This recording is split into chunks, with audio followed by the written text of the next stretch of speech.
we have seen changes over the years about, for example, one of the big example of changes that occurred was the movement, the decentralization from Port Reitz to Eben, because people wanted a better infrastructure, they wanted a better place to work, and Port Reitz was not necessarily offering all of those facilities, parking facilities and all of that.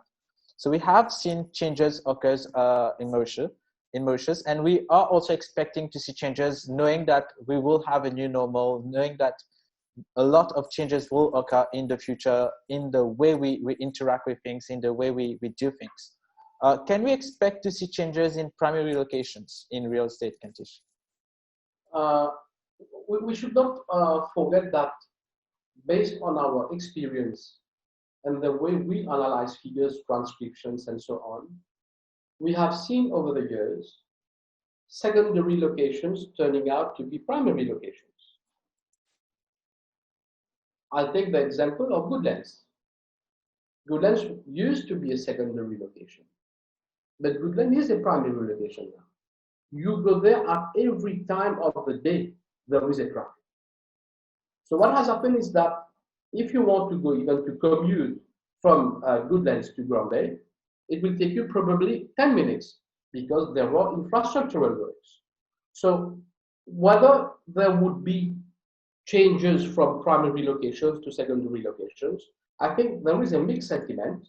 We should not forget that what has happened in Mauritius with regards to CBDs, that is central business districts, we used to have just Port Reitz as our CBD.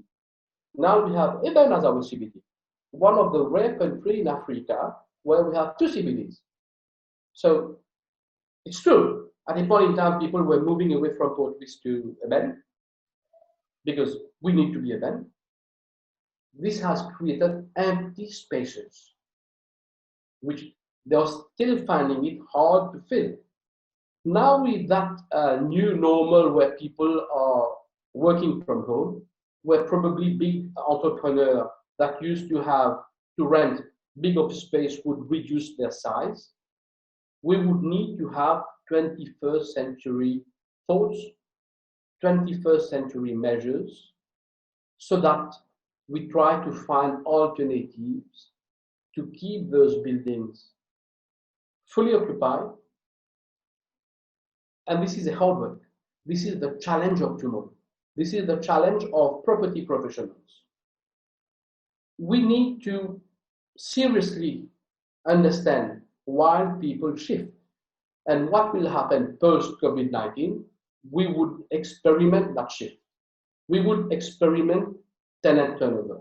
We would experiment a rate of low occupancy in building, and that's why I use this word 21st century solutions, and 21st century solutions are found by people who believe, by people who understand property, and not amateurs.